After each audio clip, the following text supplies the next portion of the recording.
Dzień dobry. Jeden z kolegów zadał mi pytanie, jak łowić na tak zwanej flaucie, czyli w dni, kiedy woda w jeziorze jest całkowicie gładka, nie ma najmniejszej falki, no i wydaje się, że ryby są zupełnie nieaktywne. Oczywiście ja nie mam idealnej recepty na taką sytuację, bo przecież wszyscy wiemy, że na szczęście idealne recepty na wszystkie wędkarskie problemy nie istnieją. Na szczęście dla ryb i dla nas też trochę, bo to by się stało trochę nudne, gdybyśmy zawsze wiedzieli na 100% co robić.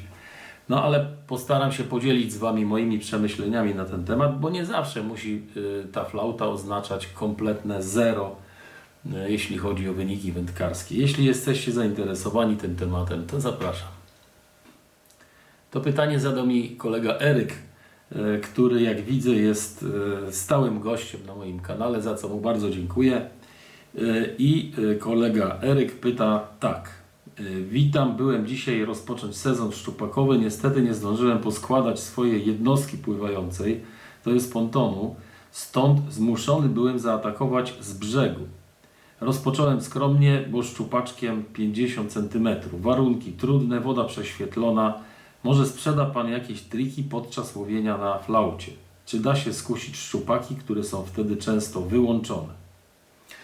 No tak, flauta wiadomo co to znaczy. Nie ma wiatru, woda idealnie gładka. Często flaucie jeszcze towarzyszy pełne słońce.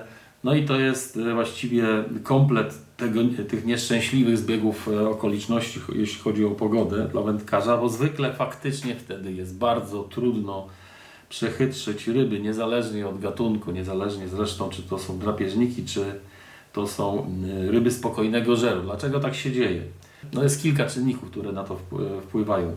Spokój w wodzie oznacza brak ruchu i w związku z tym zawiesina, która zawsze gdzieś tam istnieje w kolumnie wody, w toni wodnej, opada na dno. W tym momencie trochę mniej jest pokarmu dla zooplanktonu, mniej jest pokarmu dla ryb, które się nim żywią. No i jeśli ryby, białe ryby, czyli te, które żywią się planktonem, małe rybki są mniej aktywne, to również drapieżniki mają problem, żeby je złapać, bo wtedy te białe ryby są bardziej ostrożne. W związku z tym mamy efekt jaki mamy, czyli bardzo słabe wyniki w trakcie flauty. Każdy wiatr, który powoduje ruch wody w określoną stronę, wiatr wieje w brzeg prawy czy lewy jeziora, to jest bardzo istotne, żeby to zaobserwować, co jest jeszcze bardziej istotne w początkowym okresie, kiedy jakieś jest przełamanie pogody i trochę bardziej zaczyna wiać. Wtedy powinniśmy jak najszybciej udać się w kierunku brzegu nawietrznego, ponieważ wiatr, wiejąc w ten brzeg, pcha wodę, powierzchniową warstwę wody w kierunku brzegu. Woda zawija jakby pod spód, ta powierzchniowa warstwa wody pchana do brzegu zawija pod spód i tworzy się taki prąd, ruch wody, który siłą inercji podnosi osady z dna jeziora. Zaczyna się w tym momencie ruch. Woda przy dnie troszeczkę zaczyna się mącić, ale to powoduje, że białoryb zaczyna się tym interesować, zaczyna intensywnie żerować, a szczupaki czy inne drapieżniki to wykorzystują, ponieważ wiedzą, że w takiej sytuacji te białe ryby są dużo mniej ostrożne. No i trzeba wtedy podpłynąć pod taki brzeg, zwłaszcza tak jak powiedziałem na początku tego okresu, kiedy zaczyna się wiatr, bo właśnie tam bardzo możliwe, że będą całkiem dobre brania. Później, kiedy woda zaczyna już krążyć w całym jeziorze, te brzegi nawietrzne nie są najlepsze ze wszystkich, ale zawsze warto zaczynać od brzegów nawietrznych. No nie tylko dlatego, że fajnie się w ich stronę rzuca i daleko, bo jak wiecie, długie rzuty nie zawsze są wskazane. No właśnie tu powiedziałem, co zrobić, jak zaczyna wiać. Brzeg nawietrzny, super, ale nie wieje, Panie Piotrze, i co robić, jak żyć? Faktycznie wtedy jest dużo trudniej. Nie tylko dlatego, że nie ma tego ruchu i te białe ryby są trochę mniej ruchliwe, w związku z tym bardziej ostrożne i szczupak trochę gorzej żeruje. Również dlatego, że bardzo często, tak jak powiedziałem na początku, tej flaucie towarzyszy słoneczna pogoda. W związku z tym warunki oświetleniowe w jeziorze są bardzo dobre i to jest tylko pozornie super, no bo wiadomo, szczupak jest wzrokowcem, powinien wtedy dobrze widzieć, z daleka obserwować, namierzać przynętę i atakować.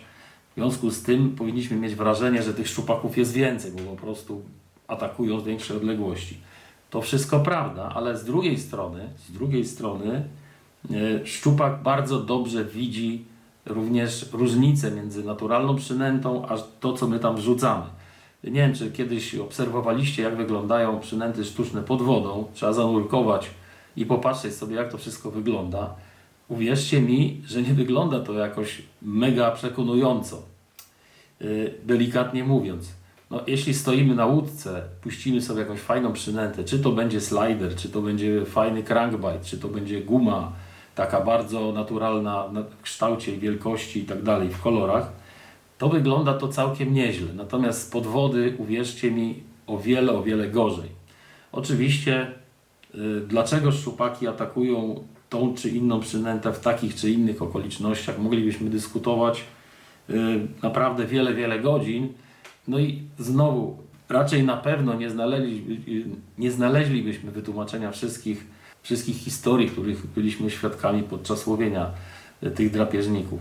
Po prostu niektórych rzeczy nie da się wytłumaczyć, nie ma sensu się tutaj bardzo wysilać. Jedno jest pewne, właśnie w takich warunkach, kiedy jest bardzo silne słońce i powierzchnia wody jest gładka, o wiele trudniej jest oszukać szczupaka sztuczną przynętą. Natomiast w momencie, kiedy z jakiegoś powodu ilość światła, która dociera w głąb jeziora, jest mniejsza, czy to będzie zachmurzenie, czy to będzie deszcz, czy w końcu falowanie związane z wiatrem, szczupak ma dużo większe trudności z odróżnieniem tych detali w przynęcie sztucznej. Do tego dochodzi ta naturalna, instynktowna skłonność do atakowania drobnicy, która jest trochę bardziej zaoferowana wtedy tym pokarmem, który się pojawi w toni wodnej. No i szczupak w związku z tym w takiej sytuacji jest dużo łatwiejszy do przechytrzenia. Czyli z jednej strony trochę mniej ostrożna drobnica, a z drugiej strony mniej światła i w związku z tym większe trudności dla szczupaka w odróżnieniu slidera od rannej, chorej płotki. Tak mówiąc krótko. Natomiast jeśli nie ma wiatru, no sytuacja diametralnie się zmienia i tutaj trzeba zastosować jakieś triki właśnie. Co ja bym zrobił w takiej sytuacji? Po pierwsze, wykorzystałbym to, że powierzchnia wody jest bardzo gładka i są to idealne warunki do prezentacji przynęt powierzchniowych. Niezależnie od tego, czy to będzie popper, czy to będzie jakiś powierzchniowy glider w rodzaju rowera salmo lub też mass marudera salmo, czy to będzie turbinkowiec, czyli przynęta ze śmigłem jednym czy dwoma śmigłami, bo i takie też są. Taka sytuacja powoduje, że to zamieszanie wywoływane przez przynętę powierzchniową na powierzchni wody jest dużo szybciej rejestrowane przez drapieżnika. No i ponieważ dookoła jest taka nuda, stagnacja, bezruch, a na powierzchni coś fajnie zasuwa, coś co wygląda jak ofiara bardzo łatwa do zaatakowania i do pochwycenia, często to skutkuje atakiem właśnie. Poza tym moim zdaniem przy takiej bezwiecznej pogodzie, przy flaucie warto rozpocząć wędkowanie bardzo wcześnie, rano. No wtedy powierzchnia jest gładka, czyli te wszystkie nasze zabiegi związane z prezentacją przynęty są bardzo dobrze widoczne dla drapieżnika, ale jednocześnie światło jest mniej, więc trochę łatwiej go oszukać. Dodatkowo ryby są niepłoszone przez całą noc i czasami to ma znaczenie. Nawiasem mówiąc, muszę przyznać, że wiele teorii, również ta o kompletnym braku aktywności drapieżników w trakcie flauty, wiele teorii ulega ostatnio przewartościowaniu u mnie w związku z używaniem technologii typu live Garmina, o której opowiadałem Wam w kilku ostatnich odcinkach. No ale co wynika z tych moich obserwacji?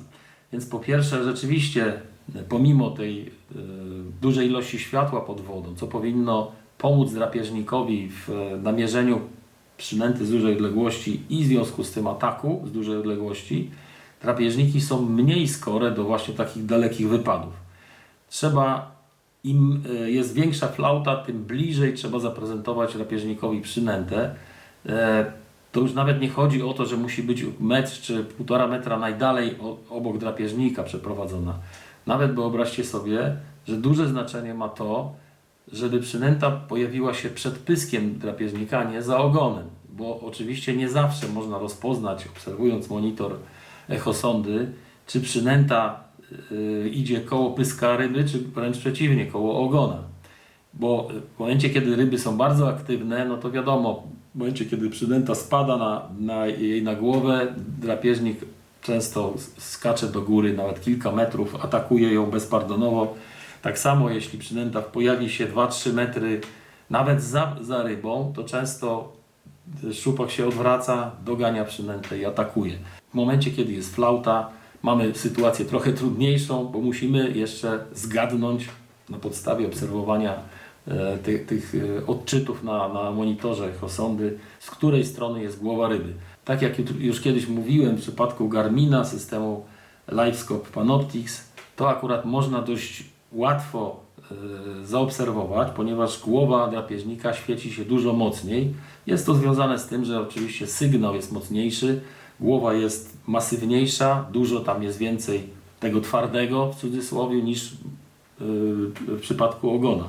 No więc jak już ryba się ustawia w odpowiedni sposób do stożka, to widać po prostu świecącą się mocno głowę, a reszta często, w przypadku dużej ryby zwłaszcza, jest pokazana jako taki zespół pikseli, niekoniecznie takich bardzo ostrych. Czyli wtedy jest łatwo, trzeba rzucić koło głowy ryby, widzimy jak ona płynęła, powiedzmy za przynętą, zawróciła, no i wiemy już, czy jeśli zawróciła, no to głowa jest z prawej, jeśli nie zawróciła, głowa jest z lewej. I często właśnie ten pierwszy rzut musi być efektem bardzo precyzyjnego namierzenia ryby i stwierdzenia, gdzie jest głowa ryby. No i to jest właśnie efekt tej dużej ilości światła i tego, że ryby w zasadzie, te drapieżniki nie są takie skore do ataku, ale jednak nie mogą sobie odmówić ataku, jak coś się przesuwa tuż koło pyska. No jednak instynktownie walą, oczywiście nie wszystkie. Myślę, że jak powiem, że to jest 1 na 30 drapieżników, który atakuje w takiej sytuacji przynętę, to nie przesadzę. No i to niestety pokazuje, jak mało mamy szansę w takiej sytuacji, w przypadku właśnie tej flauty, o której mówimy, złowić rybę bez użycia elektroniki. No bo naprawdę trzeba by rzucać co metr i to bardzo dokładnie, plus jeszcze wiedzieć, że na przykład w tym momencie płynie za przynętą szczupak i warto, nie wiem, podszarpnąć, przyspieszyć, czy wyciągnąć przynętę do powierzchni, tak imitować ucieczkę potencjalnej ofiary. No oczywiście, jeśli łowimy bez elektroniki, bez livescope'a, jest to niemożliwe zupełnie. Ja nie mówię, że to jest coś złego, że nie namawiam absolutnie wszystkich do kupowania livescope'a. Łówmy sobie tak, jak lubimy, bo pamiętajcie, to ma być przede wszystkim przyjemność. Jeśli ktoś lubi z brzegu, bez łódki, łódka go denerwuje, niech łowi z brzegu, super. Jeśli ktoś lubi z łódki, na wiosłach, proszę bardzo. Jeśli ktoś lubi tylko tradycyjną echosondą, bardzo dobrze. To musi być przyjemność, nie zmuszajmy się do niczego, nie odbierajmy sobie tej satysfakcji. Niestety, muszę to powiedzieć, przyznając rację wielu kolegom, którzy już trochę z livescope'em pływają, to jest kompletnie inny rodzaj łowienia. Rzuca się niewiele razy, w zasadzie 3/4 dnia się gapi w ten monitor. No i to rzecz jasna, nie wszystkim musi się podobać i nie wszystkim może się podobać. Czyli mówiąc krótko, łówcie jak chcecie, byleby Wam to sprawiało dużo przyjemności. I to tyle na temat flauty. Jeśli macie jakieś swoje wnioski czy obserwacje związane z tym, jak łowić ryby na flaucie, konkretnie szczupaki w płytkiej, prześwietlonej wodzie, kiedy nie ma fali, podzielcie się z nami, wszyscy się uczymy. Fajnie będzie, jak się nauczymy czegoś od siebie nawzajem. Dziękuję. Do zobaczenia za tydzień.